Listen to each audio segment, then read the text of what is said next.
Hi guys and welcome back to Full House Sports. I'm on before the video starts. Please give the video a like and please feel free to check out the channel, and if you like the content of the channels, please subscribe. Anything you guys do for me is greatly appreciated, so thank you in advance.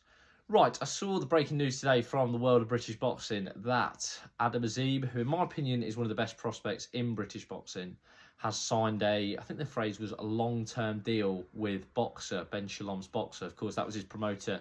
Anyway, there's been some speculation as to whether he would potentially leave there, and it turns out he's not. He's not leaving. He's staying with Boxer. And it sort of got my mind jogging, really, because I was thinking, what is going on with Boxer?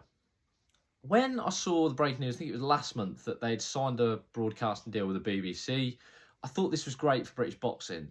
Listen, people have their opinions on the BBC, the licence fee, whatever else. That's not for me to get involved in. I want to talk about sport. And for me, boxing being on free-to-air TV was massive for the sport. I know we get it on Channel 5, but them shows don't usually start till 9 or 10 o'clock. It's usually one or two fights.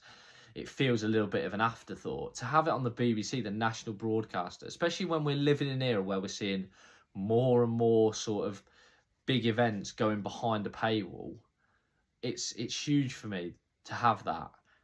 And you'd be hoping as a company, Boxer, as a promoter, Ben Shalom, would be looking and going, right, let's strike while the iron's hot. But we've heard nothing since. Absolutely nothing. And it's really, really frustrating for me as a fight fan. Listen, competition is good. And Matchroom and Queensberry, it seems now are on quite cordial terms. It seems like under the DAZN banner, they're quite willing to work with each other, especially with Turki Al Sheikh involved. Competition's good. And I'm not saying that Ben Shalom's got the stable to take on Matchroom or Queensberry, but to have that on the BBC would have been a nice sort of welcome side thing for British boxing, and we've heard nothing.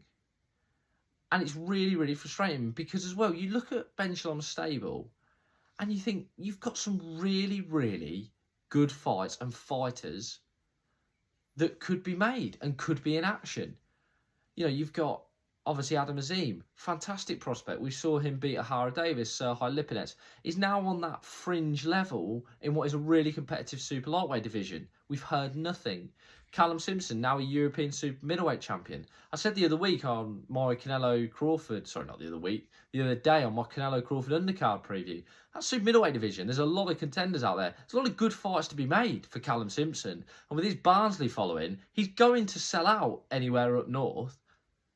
Nothing. We've heard nothing in that aspect. Ben Whittaker, I mean, I watched his last fight against Liam Cameron. Whether you agree with the stoppage or not, he righted that wrong. You're now looking and going, what is a hot British light heavyweight scene? You know, Queensberry have got the show on November 1st, haven't they, in Manchester with Josh Buatsi, Zach Parker, Lyndon Arthur, Bradley Ray. All them guys on it.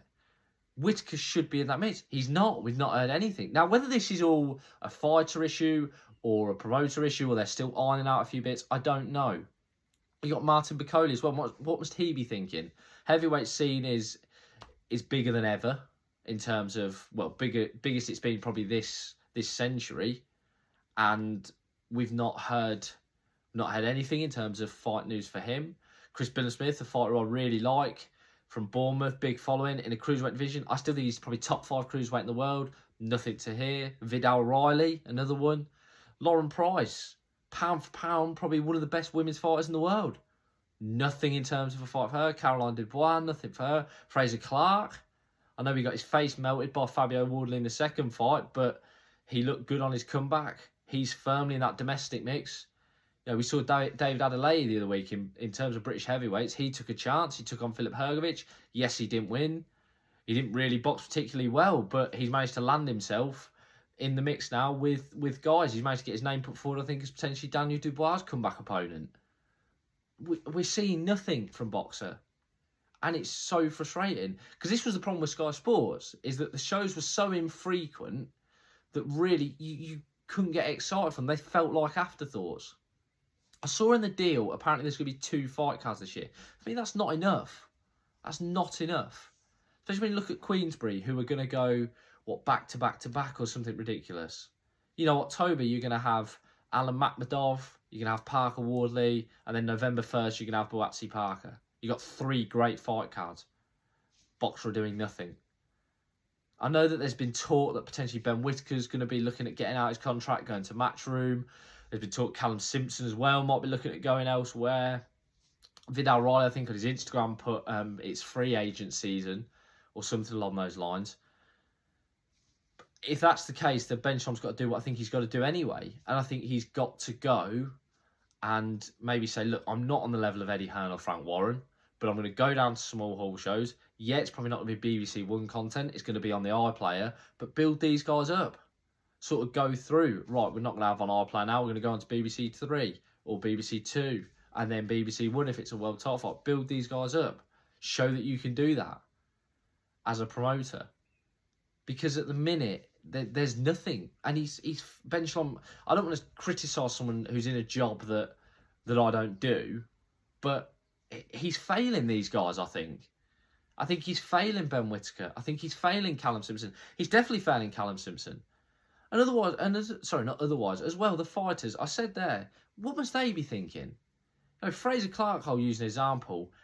He's not got ages. He's not as young as you think. He's not a prospect. It's a bit like Joe Joyce. He turned over quite late. You know, he's on the rebuild because of, you know, I mentioned earlier he was knocked out in quite devastating fashion, but he's not got ages, and if he's serious about being in that world mix, then he needs to get a wriggle on. Or he risks becoming another Joyce.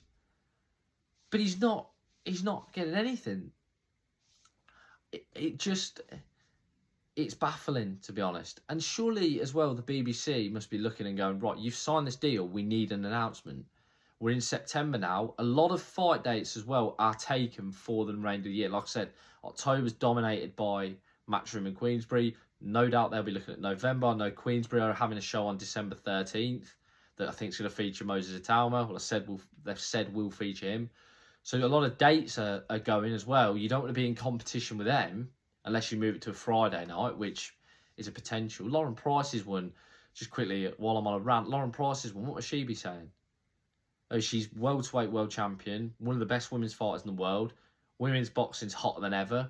And she's just sat there waiting in the wings. Waiting and going, what do I do next? Caroline Dubois as well. She must look at the Amanda Serrano-Katie Taylor fight and think, I should be in the running for the winner of that.